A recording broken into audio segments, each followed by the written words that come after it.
Each and every week around the National Football League, if you're playing on Sunday in a full week, Wednesday is your first day back out on the practice field. It's often the first time throughout a week that we hear from players, that we see them on the actual practice gridiron, which leads to us having a ton of news and notes to recap and try to read between the tea leaves to get ready for a new week around the National Football League, which, let's start with the biggest tea leaf of all, that's in Green Bay. Jordan Love, injured late in the Sao Paulo Brazilian opener to the 2024 NFL season for Green Bay. We thought at the time, DRS, as he was hobbled, helped off the field in Sao Paulo, that maybe it could be the worst after being paid this offseason, that maybe his year was done after only one game. Sprained MCL, not nearly as bad as some people imagined or feared. He was not going to be placed on the IR, but still set to miss a few weeks. Yesterday, Love back out on the practice field in Wisconsin. Yesterday, Jordan meeting with reporters and saying, quote, he's hopeful he can start on Sunday in Tennessee against the Titans. If you watched our first segment, you know Commissioner of the National Football League Injury Report, Donnie Rightside, says absolutely no chance. DRS, how you feeling about it after a commercial break?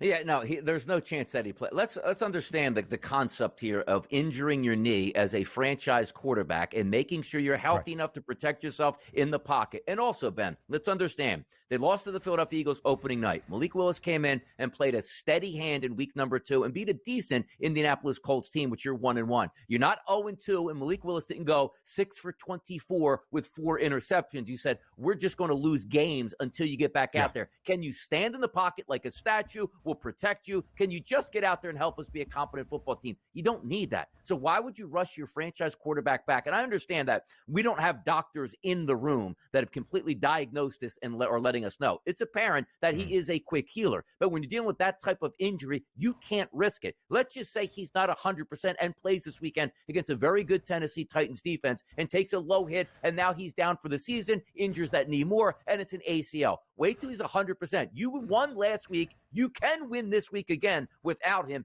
Give him an extra week to recover. I understand he wants to play. It's what professional athletes want to do. But understandably, he's not playing this Sunday. Absolutely not for me. Yeah, I don't think there's a chance, DRS, that he actually starts or plays in Nashville. There will be the narrative and the storyline, of course, of Malik Willis making his second consecutive start for the Pack. Back in Tennessee, the Titans drafted him in the 3rd round of the 2022 NFL Draft. Of course, he made his first 3 career starts prior to last week with the Titans, did not throw a touchdown pass in any appearance with Tennessee to 3 interceptions, which made his start last week for the Packers all that much more impressive. 12 of 14 for 122 yards. Efficient, clean with the football, no turnovers, and his first NFL career touchdown. Josh Jacobs ran it 32 times. The Packers and Malik Willis, who added 41 yards, ran it for 261 yards. Green Bay, who averaged DRS nearly 8 yards per pop, albeit on the slippery turf of Sao Paulo against Philadelphia, is the best rushing team in the National Football League. They do not need Jordan Love as of this moment. Tennessee's got a pretty good defense and a pretty good front seven. But the New York Jets did have some success on the ground against them on Sunday in Nashville. All to say, with Green Bay catching 2.5 on the road, I still think I look to the Packers here, although you would expect some regression as things go in the second game for Malik Willis. Yes, and I agree. I actually agree with your sentiments here, but I do think that the Tennessee Titans probably the better team for me just because they're home. It's a field goal. And yes, regression from Malik Willis. But you sort of hit the nail on the head. You can use that same game plan you had last week against the Indianapolis Colts and push it into this game and have a chance to win. That's all you can ask for at this point. We're not expecting Malik Willis to be perfect, not turn the football over and have like a 90% completion rate. He is going to have mild regression in this game, I do believe. But also at the same time, you're a good football team. You can run the rock here. You can keep it close. This game has 17 to 14 written all over it. You don't need Jordan Love back just yet until he's 100% healthy, and it seems like he is on the mend, just not for this week. The long term for Green Bay in a division right now in the NFC North that's a little bit up in the air. The Lions 1-1, the Packers 1-1, the Bears 1-1, the Vikings 2-0. Justin Herbert got injured late in the game for the Chargers in a dominant performance, of course, on the road in Carolina. An ankle injury that has listed him as day-to-day, according to his head coach, Jim Harbaugh, who had a lot of things to say yesterday, comparing himself to Moses, leading on his staff, so on and so forth. This quote, though, in terms of Justin Herbert's status for Sunday, quote, crystal ball, expect him to get better every day. I was in a meeting with him. Said he was feeling much better and good today. Will Justin Herbert play on Sunday for the Bolts? Yeah, last year's Justin Herbert, we probably would need him to play like, maybe he's a little bit injured. He's got to throw for 300 yards. This version of Justin Herbert in that offense, can you give us 150 yards passing based upon 19 to 21 attempts at this point? He can play this weekend. Yeah. It's not a high ankle sprain. Certainly, they're not leaning on him as much. And they're playing the Pittsburgh Steelers. This game also, Ben, has 17-14 written all over. A black and blue game nonetheless. I think he'll be out there, though. I do. Right now, the Chargers, a slight underdog heading out to the Steel City. Yeah. -124 Pittsburgh, +102 on the other side for the Chargers. A matchup of two undefeated 2-0 teams. Total DRS, if it is 17-14, would stay under. It's the lowest total for the week 3 slate, rather, at 35 and a hook. 37.5 is that number for Packers-Titans out in Nashville on Sunday afternoon. It does not matter if Justin Herbert plays. Jim Harbaugh could suit up in a Chargers uniform once again. They are going to run the football. Justin Herbert on Sunday against Carolina threw the football only 20 times. DRS in week number 1, he threw it less than 30 times. It is the first time in his National Football League career. This is year 5 for Herbert. He has had back-to-back games with less than 30 pass attempts. They are going to run the ball with Greg Roman as the OC in the offensive philosophy from the mind of Jim Harbaugh. Exactly. He brought over that mind. And it's so funny, Ben. We talk about last year, the Chargers sort of a soft franchise. Now, all of a sudden, able to swing and throw haymakers on a day-to-day basis, weekly on Sunday. I love to see it here. And these are two teams that don't want to throw the football, want to play good defense and play smash-mouth football, meeting up in Pittsburgh. Both of these teams 2-0. That's a good game to watch. It really is. Yeah, certainly so. We have more news around the National Football League, more injury news in Los Angeles, but with the other team, the Rams, and what is Bryce Young's future in Carolina? We'll talk about it next. Donnie Rightside, I'm not sure if you can see it in your rundown off to the right, but we do want to give our flowers to our producer extraordinaire, Joe Frizo, who made sure that he wanted to note this headline that you're going to see for the Cooper Kupp injury is an elite headline. So, Joe, well done. Way to be quite witty. Cup half full. At least that means that there is some optimism and positive injury report. Cooper Kupp is going to miss a few weeks for the Rams with a diagnosed high ankle sprain that he suffered on Sunday against Arizona. However, there is a hope in Los Angeles. He returns within a month, so no need for injured reserve. You just have two other starters, Jonah Jackson and Josh Johnson III, being placed on IR. Puka Nacua already on IR, and we have not seen a fully healthy Rams offensive line start a game through the first 2 weeks this year. So good for Cooper Kupp, not great for the Rams in total. No, it's not. And this lets you know exactly what the Rams are thinking about their season. Now, if there was a chance, let's just say the Rams were 2-0 and Cooper Kupp got hurt, you would IR him and say, okay, we'll be able to steady the waters here. We'll be able to make it through. We'll be 500 when you get back here. You'll be fully healthy. We'll make a run towards the playoffs. They're telling you now, well, if we IR you, you're out for a minimum amount of weeks here. And we might not even have a win by the time you get back. If we can save 1 week or 2 weeks here with your ankle injury and burn a spot here on our roster just waiting for you, it might be worth it, because otherwise we don't think we're even going to be competitive and or be in playoff chances by week 9 or week 10 at this point. So I understand what the Rams are doing, but this ship is sinking and taking water fast right now. And Cooper Kupp coming back in 4 weeks, 5 weeks, or 6 weeks, I really don't think it makes a difference.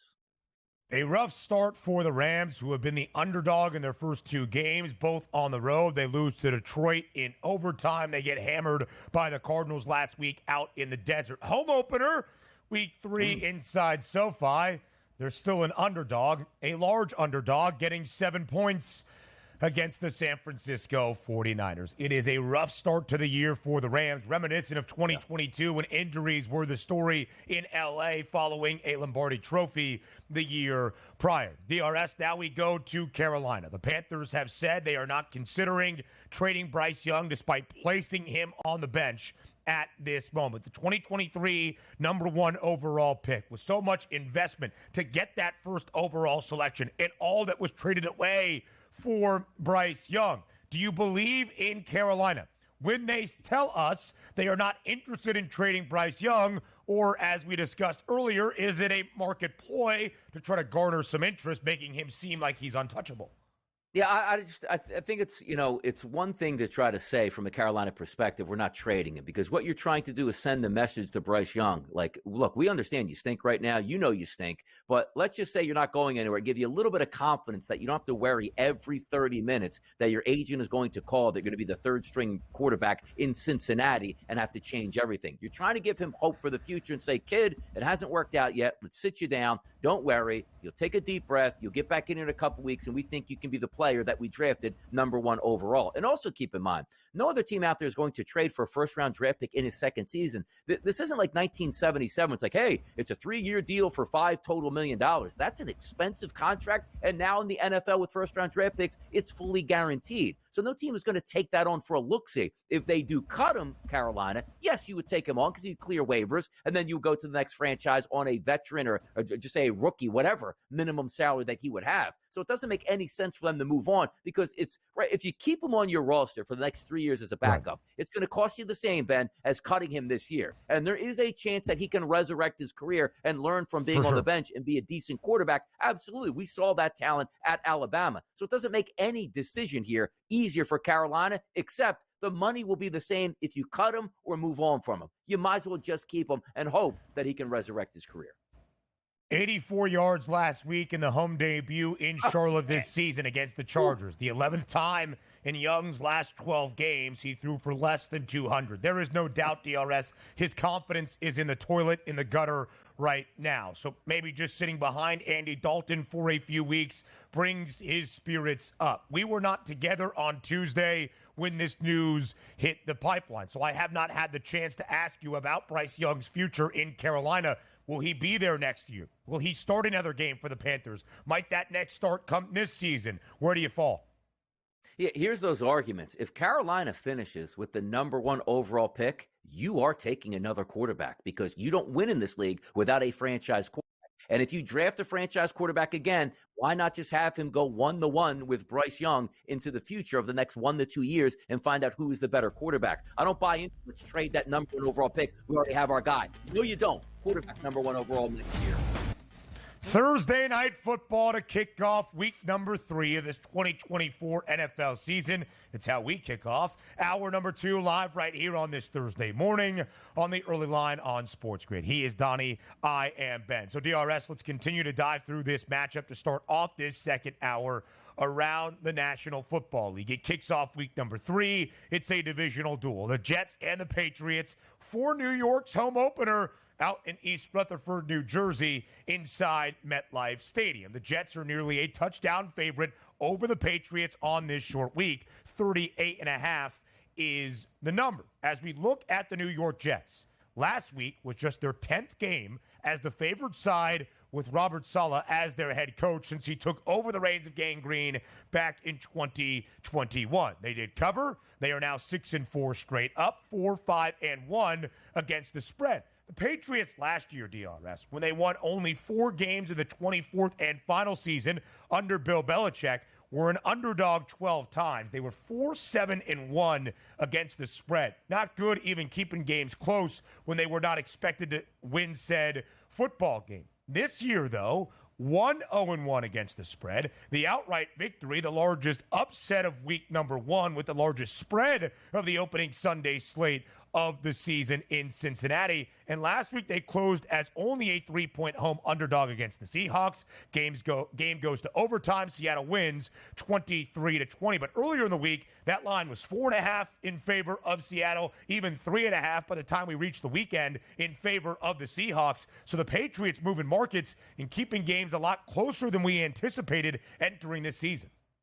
Yeah, the MO of this football team is we're going to try to play some good defense here. We're going to run the football. We're going to limit the mistakes. And we have Jacoby Brissett at quarterback, which means we have a game manager, not actually a game winner. And that's okay, because coming into the year, we were laughing at the New England Patriots roster. And I do have to, give that credit to Gerard Mayo. He's playing with just the cards that he's dealt right now, and he's playing very well with those cards. Here's the issue coming into it. What do we know about the New England Patriots and what they want to do in this football game, in this season? They want to hand the football off to Ramondre Stevenson. That's a recipe for success. But in order to do that, Ben, you have to have a very good offensive line and, more importantly, a healthy offensive line. They don't have that coming into tonight. Multiple guys banged up, not starting there, and the guys that are playing are banged up just to start the football game in itself, because you would see the first 2 weeks, San Francisco ran absolutely wild on that Jets front here, which was surprising to me. Yep. And week number 2, the Titans still had a lot of success on the ground. So you're saying, oh, this fits like a glove. The New England Patriots should run wild on the New York Jets. That should be a telltale sign that if your offensive line is banged up, maybe you don't have that much success. And also, if you go to the FanDuel Sportsbook and say to yourself,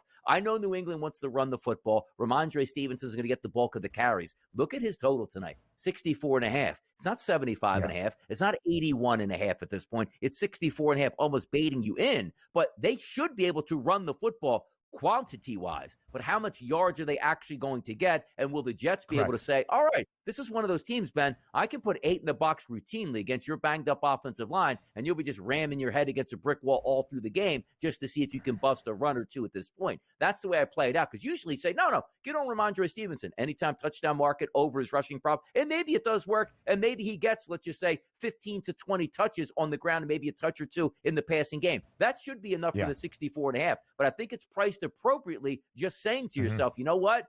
That offensive line might not be right tonight, which means you might not get great blocking. And DRS, that's one of the first areas I looked. It's one of my favorite prop bets. That was one of the few I hit on a difficult Week 2 Sunday slate for me in terms of the FanDuel Sportsbook. Ramondre Stevenson over 16.5 rushing attempts. He had 21 carries for 81 yards and a touchdown against the Seahawks. He had 25 carries for $120 against Cincinnati. They have fed him the football. They are trying to take the onus off of Jacoby Brissett. Frankly, they're trying to shorten football games and make it as competitive as possible. It's why they are 1-0-1 against the spread this year. Total last week against Seattle, 39.5 for New England. It went over in regulation with 40 combined points, but ever so slightly. And to your point, DRS, about the Jets, they allowed 130 last week against the Titans. Of course, Jordan Mason went off week number 1 that Monday night for $147. San Francisco had about 180 as a team. And for a Jets defense that had all of the onus on them last year, right? The weight of the world on their shoulders to keep games competitive. They weren't great defending the run, where they were pretty good everywhere else. 8th worst rushing defense in the NFL a season ago, allowing nearly 125 yards per game. So could be an area that the Patriots could benefit, but the offensive line concerns for New England are very, very sound. DRS, as we look at the quarterbacks, of course, on this Thursday night, Jacoby Brissett not expected to do much, 163.5. Aaron Rodgers, 215 and a hook. He has been well under that number in each of the first 2 games this year, never more than 180. But you said this earlier, Geno Smith threw for 327 yards against that Pats passing defense a week ago. Is this the night we see the most passing production out of Aaron Rodgers so far in 2024? It seems like it should play out that way, but also, again, we might not be getting that other side of the coin, which means that New England Patriots offense that's going to keep the Jets' feet to the fire on offense. You might get one of those games that just within 3 or 7 the whole game, let's not make the mistakes, play action passes, keep it short, move the chains. That's my only worry. But if you're saying, okay, Donnie, let's just take it to the realm, free bet here on Aaron Rodgers, 215.5. Home opener here.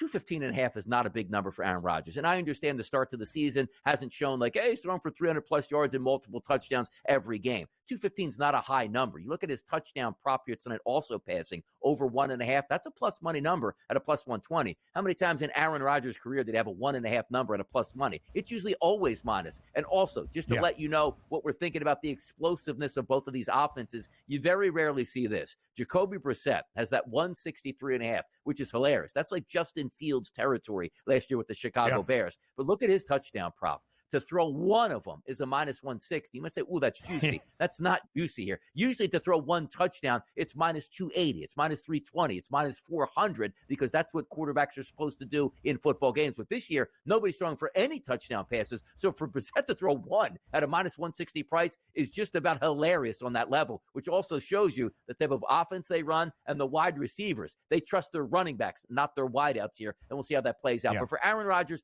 I expect a good night. But I don't know how good the night can actually be because, quite frankly, hey, look, 2 touchdown passes, $180 in the air. That might be enough to win and cover this football game against the New England Patriots. Yeah, it really might be. And again, it's a large spread. It's 6.5 in favor of the New York Jets. The total is not overly high, but the Jets did cover last week as a 3.5-point road favorite in Nashville. Aaron Rodgers only threw it 21 times in his season debut against San Francisco. 30 attempts last week, 2 touchdown passes, each to a running back. We'll talk about Bryce Hall in just a moment. And the rookie, Braylon Allen, who had 2 scores last week for New York. You know who was New England's leading rusher last week? Antonio Gibson. DRS, we've got rushing plus receiving yards props, not just for Ramondre Stevenson and Bryce Hall, but both of the backup running backs as well on this Thursday night. If Aaron Rodgers hasn't eclipsed 180 yards this year, Jacoby Brissett has not gone over $150. Last week, 149 yards and a touchdown against Seattle. 109 of those 149 to his tight end, Hunter Henry. 8 grabs on 12 targets. His prop tonight, just 34 and a hook. Garrett Wilson stands out to me.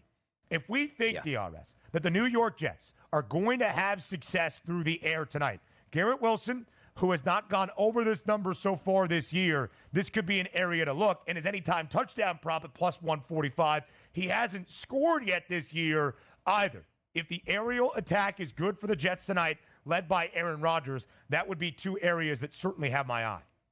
No, it certainly does. And also Alan Lazard, a couple touchdown passes on the season here, clearly knows Aaron Rodgers from his Green Bay days, and his number only sits at 28.5. But I agree. Sooner or later, Garrett Wilson is your number 1 wide receiver. And last week, he wasn't even getting to that 50-yard mark. Brilliant pass late in the game where he made a nice catch of 20 or 30 yards. Otherwise, he has like 30 yards for that game. Sooner than later, Garrett Wilson's going to have to break out, and he's going to have to be that red zone threat. Not your running scoring touchdowns in the air, Ben. We'll talk about the running backs quickly and a couple offensive rookie of the year odds updates next. So Garrett Wilson won offensive rookie of the year 2 years ago, and now Aaron Rodgers is his quarterback. His receiving yards prop 64.5, but he hasn't caught a touchdown this year. In fact, Aaron Rodgers in week number 1 in the season debut for the New York Jets did throw a touchdown to a wideout, his former teammate in Green Bay, Alan Lazard, who had 2 touchdown grabs, one from Rodgers, one from Tyrod Taylor in week number 1 against San Francisco. 2 touchdown tosses from Rodgers last week in Nashville, DRS, both going to the running backs, Bryce Hall and Braylon Allen. Braylon Allen, 20 years, 239 days old this past Sunday in Tennessee, the youngest player in NFL history to score 2 scrimmage touchdowns in a single game. And Bryce Hall has been really good so far this season, as we expected him to be the cornerstone of this offense until Aaron Rodgers, the 40-year-old quarterback, could dust off some of that rust. Hall, 93 total yards in both games. Last week, DRS, 8 targets, 7 receptions, 52 yards in the receiving category in a touchdown. Braylon Allen last week, 56 total yards, 2 total touchdowns. You can see what Bryce Hall is expected to do tonight. Flirt with that 93-plus scrimmage yards, 62.5 for his rushing yards prop, 31.5 from the receiving yards component, minus 180 to hit Pater. How much of your focus is going to be on Bryce Hall for this Thursday night football game? I'm waiting for the spot to really take Bryce Hall. And the reason I bring that up is, like, the first couple weeks, you've played a very good defense in San Francisco, another very good defense with Tennessee. And you're going to get a quality defensive opponent tonight in a slower game tempo against New England. Because I truly believe, like, once he gets to, like, a bottom 15 or bottom 20 defense, Ben, we're looking at 18 carries, $135, and 2 scores out of Bryce Hall. Maybe you get that tonight because I do think the running game is going to be there all 4 quarters because I don't think anybody's going to run away with the game. And if they do, it's probably more from a Jets perspective as New England Patriots. So I do think it's viable at 62.5, but you have to take a look at last week. Kenneth Walker III didn't play in that game for Seattle. Charbonnet, what did he have? 35, 40 yards in that game. You take a look at week number 1, the Cincinnati game. They didn't rush for too many yards in that game either. So it's not as if I'm saying I'm licking my chops to really get after Bryce Hall in this game because I think he's going to have a dominant night. But 62.5 isn't a lot. If you're the starting running back for an NFL football team in a game that we think probably stays somewhere in the 30s and you have the lead, Bryce Hall better be taking down 15 plus to 20 carries in that game, which means he should get 62.5. I'm not in love with it because, again, I'm still trying to struggle how we're going to get a lot of points in this game. And a lot, I don't even mean bet 55, just like 42, 43 points here, 23-20 type final. You should be able to get that. Right. So if I'm looking from the perspective, and I know you brought it up already, rushing and receiving, because he is a pretty good catcher out of the backfield. And if you get that 1 or 2 screen passes, we're going to have, 2 catches for 26 yards. That would really help out. And so that's the scenario that I probably would look at. I like Bryce Hall tonight. I think he can get the 62.5. I'm just not in love with it. Yeah, DRS, you would think game script-wise, right, 6.5-point spread in favor of the Jets, expected to win this game comfortably, but not many points out there. If the Jets are in front and it's 17-6 midway through the third quarter, do they start to run the football even more? Is that even Bryce Hall? Could we see some Braylon Allen? 38.5 is his rushing plus receiving yards prop on this Thursday night football game for the rookie out of Wisconsin. And just one final point, the Patriots' second best rushing defense in the NFL so far this year, only allowing 58 yards per game, 70 on the road in Cincy, less than 50 last week at home against Seattle. So again, we talked about Garrett Wilson, your offensive rookie of the year, now 2 years ago in 2022. Last year, it was a quarterback for the third time in the last 6 seasons. It was C.J. Stroud, who pretty much won the award by week 6 or week 7. This year, DRS, we've seen 3 rookie quarterbacks make 2 each of the first 2 weeks. Nobody thrown a touchdown so far this season. J.J. McCarthy has many passing touchdowns as any of the 3 quarterbacks who have started. Same for Drake May and Michael Penix Jr. All goose eggs for the 6 quarterbacks taken in the opening round in 2024. Of course, most damning for Caleb Williams, for Jaden Daniels, who's been pretty good in other components and at least efficient with the football, and Bo Nix, who does not have any passing touchdowns, but does have 4 interceptions, multiple in each game.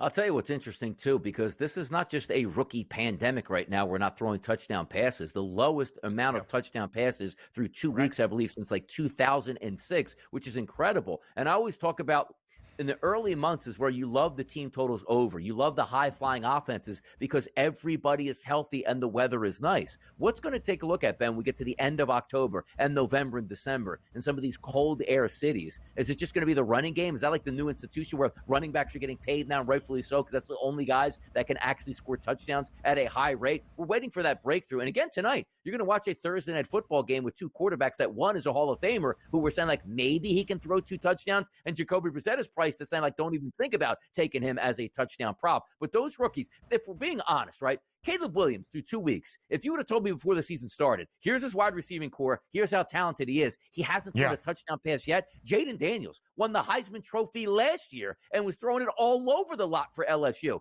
No touchdown passes just yet. Now, May, of course, hasn't started. Michael Penix, J.J. McCarthy, we get it. But the same, like, Bo Nix is throwing like 40-plus times a game and hasn't had a touchdown pass yet. It's incredible, man. Where has the offense gone, Ben? It really is incredible, DRS. And again, when you look at the numbers this year for the rookie quarterbacks, it has been disappointing. The only good thing for Jaden Daniels, I will say, outside of the 2 rushing scores, he's been efficient with the football. His completion percentage is 3rd best in the NFL at 75.5. As you compare that to Bo Nix, he's under 60%.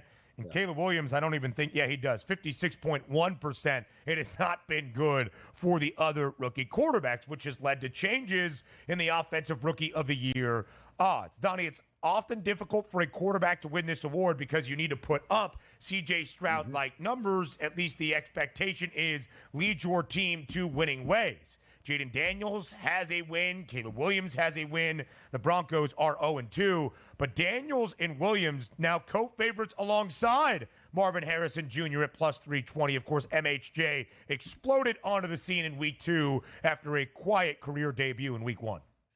It should be that way because we're just expecting the young rookie quarterbacks to run away with this thing and say, okay, well, Yeah. maybe Marvin Harrison needs 1,700 yards and 15 touchdowns to compete. These quarterbacks have been so bad through the air to start. It's right that Marvin Harrison Jr. is up there because at least he woke up in week number 2.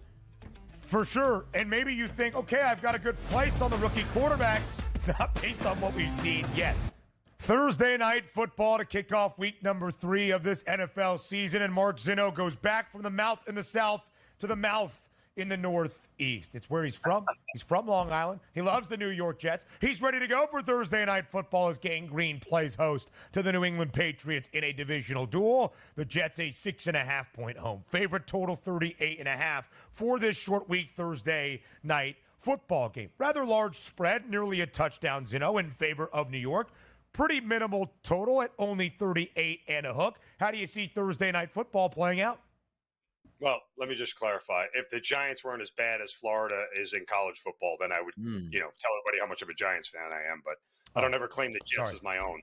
That said, fair enough. I looked at tonight's game in a couple of different ways. One, the under feels right. This is a two offenses that don't really score a ton. The Jets have yet to amass 300 yards in either of their first 2 games. The Patriots only got 300 yards against Seattle because the game went to overtime. So these are 2 offenses that have a lot of issues right now. The New England Patriots have a ton of issues on the offensive line. But again, you look at that first half total at 19.5. That's the way I'm going to go. The Jets have only scored 7 points in each of the first half of their first 2 games. The Patriots scored 13 against the Bengals. That was a lot, mostly because of Bengals turnovers and missteps in the first half of that game. It was a little more fast-paced against Seattle. Certainly, I get that, but Seattle's run defense is really bad, and that's the one thing the Patriots have done really well to this point in time. So, be given the Jets' defense and their strength in the passing game, I think you'll see a lot of running up front, despite the Patriots' woes on the offensive line. And the same thing for the Jets. I mean, we've seen them get better offensively as the game goes along. And as we start to see more games that the Jets play, I think their offense and Aaron Rodgers will start to get in a little bit more of a sync. Interesting to note, too, you see those team totals up there, guys? The Patriots' team total in the first half is 7.5. That is an incredibly low number for any team in the first half of a, game that's not a college game where Georgia's playing, a team like, Kent State, right? Like that's where you see that kind of first half total. So I look in that direction, like the first half under. 2 quick props I'll throw at you. Hunter Henry over 3.5 receptions and Ramondre Stevenson over 16.5 rushing attempts. Yeah, no, it looks good in that spot. If we're looking at that total 38.5, we're not expecting a lot of explosive plays. When we look at the passing scenarios tonight, like Aaron Rodgers of all people, 215.5 is his price here. Never would have saw that back in his Green Bay days. You look at Jacoby Brissett, 163.5. The touchdown prices for him to throw over 1.5 for Aaron Rodgers, plus 120. That's a plus money number. And also Jacoby Brissett, he doesn't even get the 1.5 mark. It's a half at a minus 160. If we're playing quarterback props, is there any way you would look between Rodgers and Brissett? Jacoby Brissett to throw an interception. How's that sound? I mean, like, there we go. The Jets' strength is in their pass defense, right? I mean, the thing is that you're only going to get about 17 or 18 attempts for Brissett to do it. Like, Gerard Mayo is as Bill Belichickian as they come. The Jets' run defense has given up 310 yards over the first 2 games. That's 155 per game.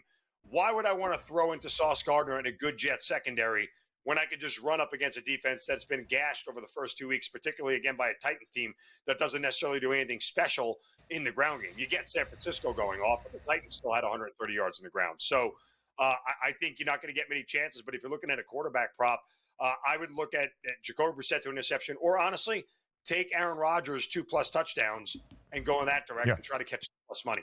Because if he's going to have that kind of game, guess what? It's going to be a big game for him. But the idea for New England here is to slow this thing down, grind it to a halt, ask Brissett not to make many mistakes, and hope that the run game here is good enough. Remember, the Patriots' run defense, too, second best in the league through 2 games, only giving up 55 yards per game. Now, some of that in game 1 against the Patriots against the Bengals, rather, was that they were ahead the whole time. The Patriots had to throw a lot. So, but I would trust that Gerard Mayo, a Belichick disciple, locks down the run game, forces teams to throw, and is willing to do the exact opposite. I'm going to run until I have to pass on the offensive side of the ball. very correlated in offensive scheme so far for New England. A lot of Ramondre Stevenson. He's had at least 21 attempts in each of the first 2 weeks. Jacoby Brissett's attempts prop tonight, 27.5. He has stayed under in each of the first 2 weeks, but he has played clean football. He has not thrown an interception. He is favored to not throw an interception at minus 140. Same for Aaron Rodgers, who did throw a pick week number 1 against San Francisco. Mark Zeno, you do it all, my man. From Midwest matchups in Oklahoma to a matchup here on a Thursday night in the Northeast in MetLife. We appreciate your time. Have a great football weekend. It starts tonight. Same to you, gentlemen. Enjoy the college Saturday and the NFL Sunday. Hey. Always a great time in this half hour. It goes swimmingly each and every time. Hour 3 up next on the Early Line.